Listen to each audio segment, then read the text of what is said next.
El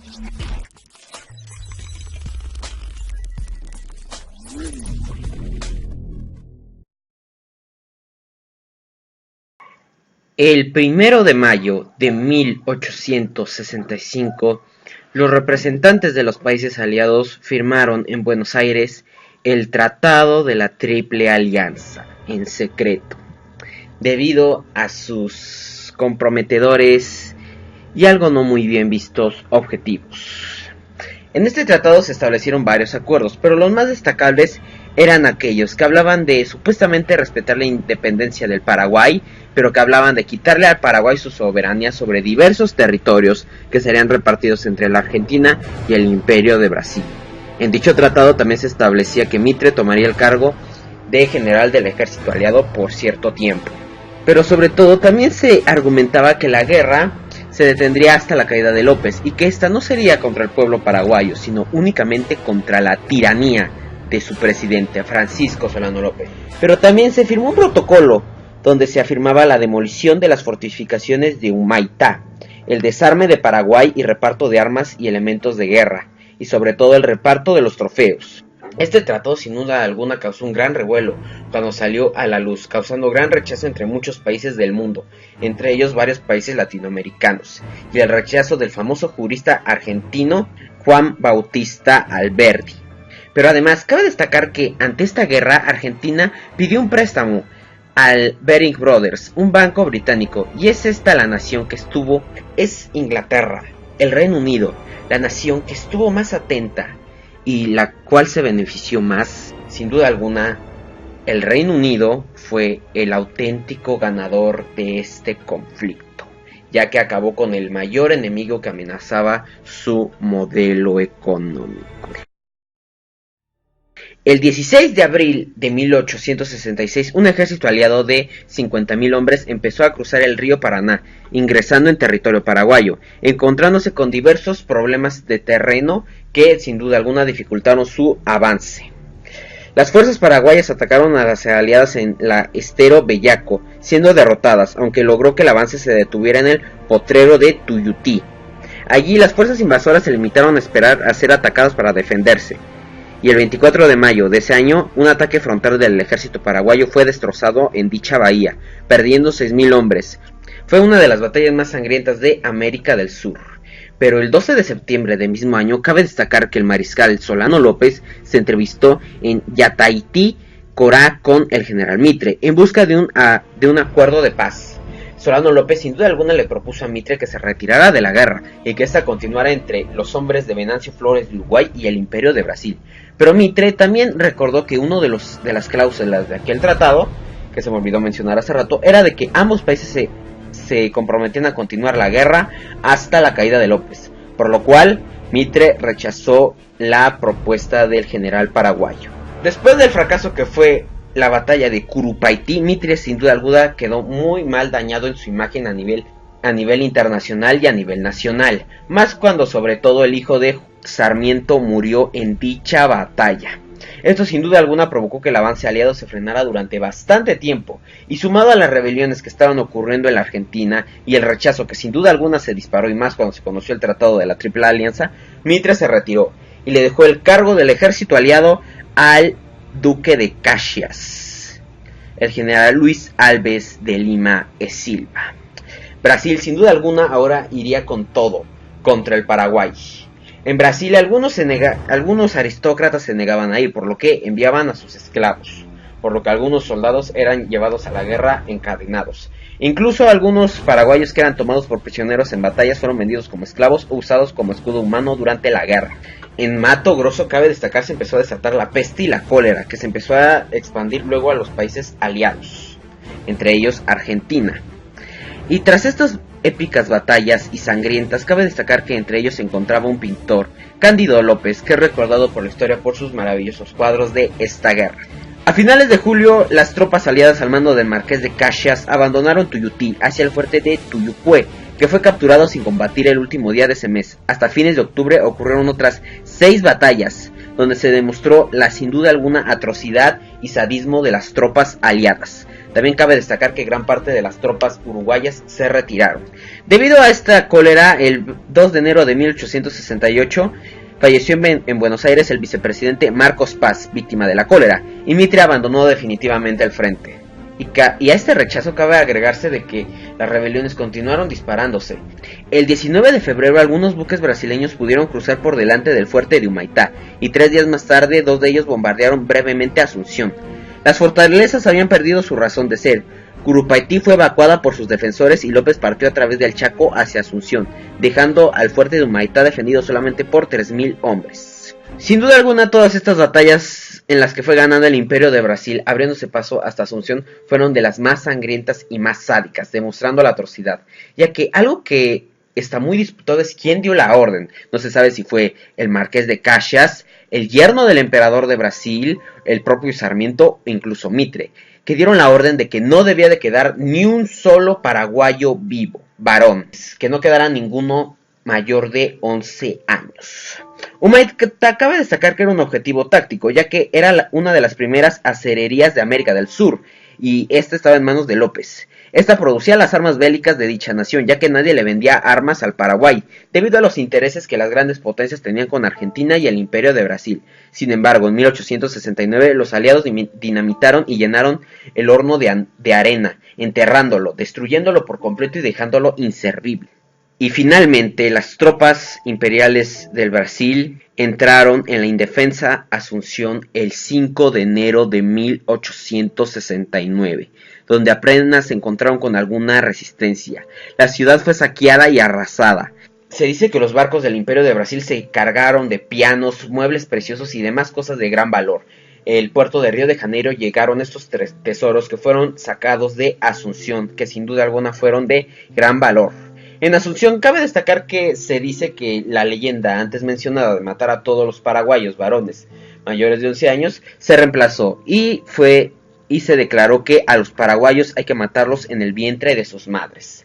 El saqueo de Asunción fue un hecho sin duda alguna despiadado. Mataron a todos los hombres, pero también las mujeres y sobre todo las embarazadas fueron golpeadas. Las mujeres en su mayoría fueron torturadas en general.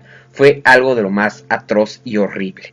Lo que no fue saqueado en Asunción fue incendiado. Ni siquiera se salvaron las iglesias y ni siquiera las embajadas europeas. Los restos del ejército paraguayo se vieron forzados a retirarse hacia el noroeste, abandonando la población de Luque, que hasta el 22 de febrero había funcionado como capital provisional. A finales de julio de 1869, el duque de Caxias se retiró debido a unos problemas de salud, por lo que ahora el mando del ejército brasileño y prácticamente del ejército aliado quedó en manos del príncipe Gastón de Orleans, mejor conocido como el Conde Diu, el yerno del emperador Pedro II, quien emprendió la campaña de las cordilleras, atacando Yibutimí, entrando y saqueando esta ciudad. El Conde Diu avanzó en Pirubebuy, donde ya quedaban muy pocas fuerzas, tan pocas que incluso mujeres se unieron a la defensa de dicha ciudad, pero el Conde Diu no tuvo la más mínima misericordia y también las combatió. El pueblo fue cercado e intimidado a la rendición, al mando del general Pedro Pablo Caballero, quien contestó contextualmente: "Estoy aquí para pelear y no es necesario morir, pero no para rendirme".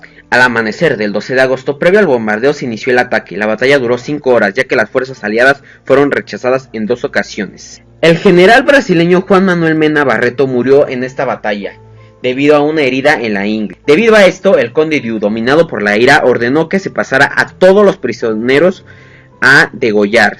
Sucediéndose en Pirubebuy los actos más avergonzantes de la guerra. El hospital de dicha ciudad fue incendiado con 600 heridos, médicos y enfermeras adentro, luego de que se cerraran todas las puertas y ventanas. El pueblo fue sometido a masivas matanzas y violaciones, y el Archivo Nacional de la República fue sacado a la calle, y con los documentos históricos se hicieron fogatas.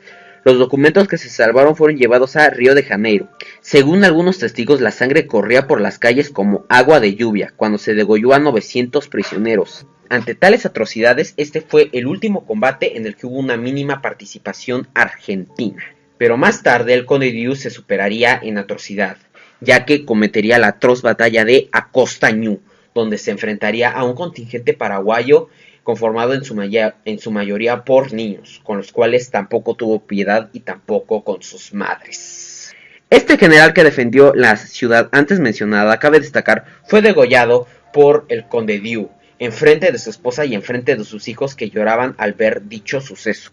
El pueblo paraguayo inició una sacrificada campaña a través de la cordillera de Amambay, siguiendo a Francisco Solano López. Poco después tuvieron lugar otros 3 combates en Loma Ruga, Itamarami y Río Verde. López continuó su retirada al frente de unos 1000 hombres, gran parte de ellos heridos, exhaustos y pésimamente armados, muchos de ellos solo con lanzas, y muchos de ellos ya dañados por el hambre y las enfermedades. El 8 de febrero de 1860, la columna llegó a Cerro Corá, sobre la costa del río Aquidabán, en el actual límite impuesto por Brasil al Paraguay. Negándose a abandonar el país, López se dispuso a esperar a Correia de Câmara, un general brasileño. El 1 de marzo fue alcanzado por las tropas imperiales de Brasil. El combate de Cerro Corá fue más una masacre que un combate, si se tiene en cuenta la enorme disparidad de tropas y recursos.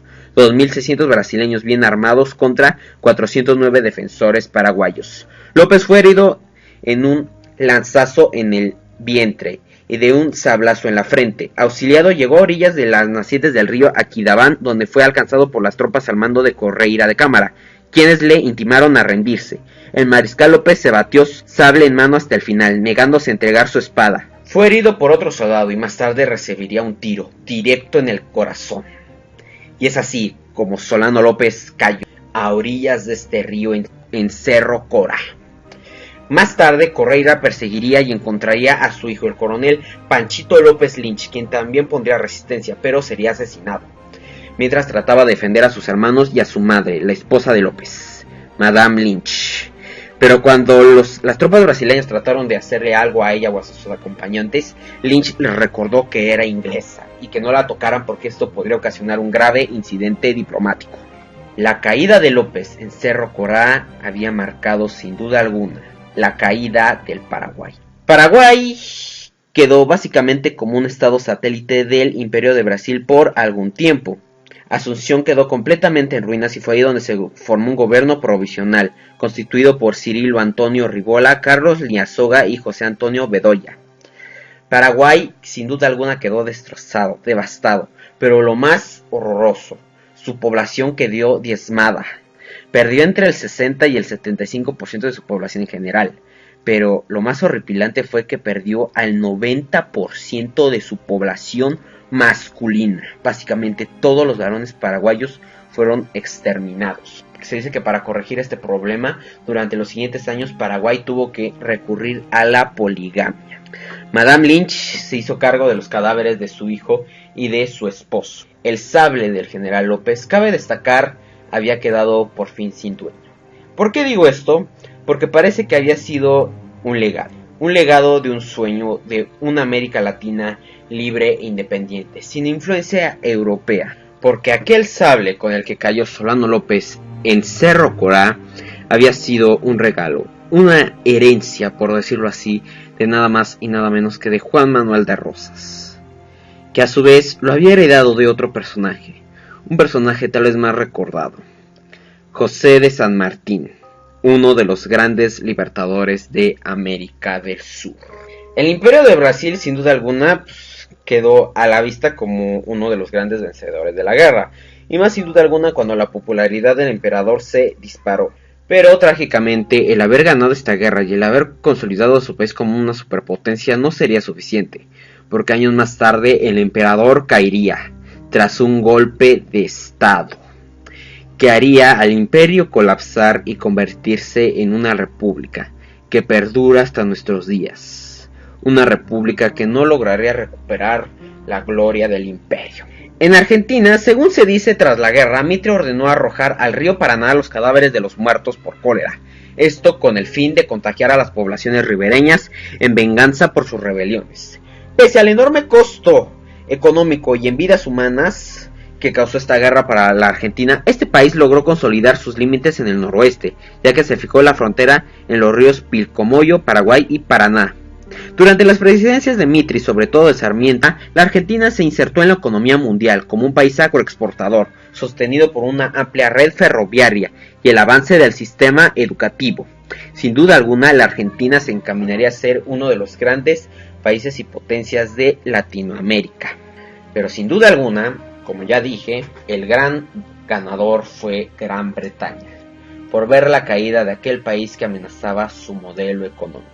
No fue ni la Argentina, ni el Brasil, ni nadie. Todos sufrieron y todos tuvieron grandes y horrorosas bajas. Pero sin duda alguna el que más las tuvo fue Paraguay. Pero creo que esto es lo que nos enseña momentos y guerras como esta. Que los únicos ganadores cuando el pueblo latinoamericano se divide y se desangra entre ellos no es quien gane la guerra, sino quien logra la división entre los pueblos. Entre los pueblos que comparten tanto en común no solo un continente, sino la cultura y gran parte de su historia. Y esto no solo lo podemos evidenciar en la guerra del Paraguay o no, ya que años más tarde, décadas, a mediados del siglo XX aproximadamente, Latinoamérica y estos países en particular volverían a ser víctimas de las potencias mundiales. Cuando ahora no Gran Bretaña sino la potencia del momento iría a colocar a hombres afines a sus intereses, que sin duda alguna provocarían gran sufrimiento y grandes atrocidades a los pueblos latinoamericanos. Todo para consolidar y asegurar los intereses de las superpotencias. Y pues bueno, chicos y chicas, esto sería todo por el video de hoy. Y así es como llegamos al fin de este especial de la guerra de la Triple Alianza, el cual espero que les haya gustado. Y pues, sin más que decir, nos vemos hasta el próximo video. Adiós.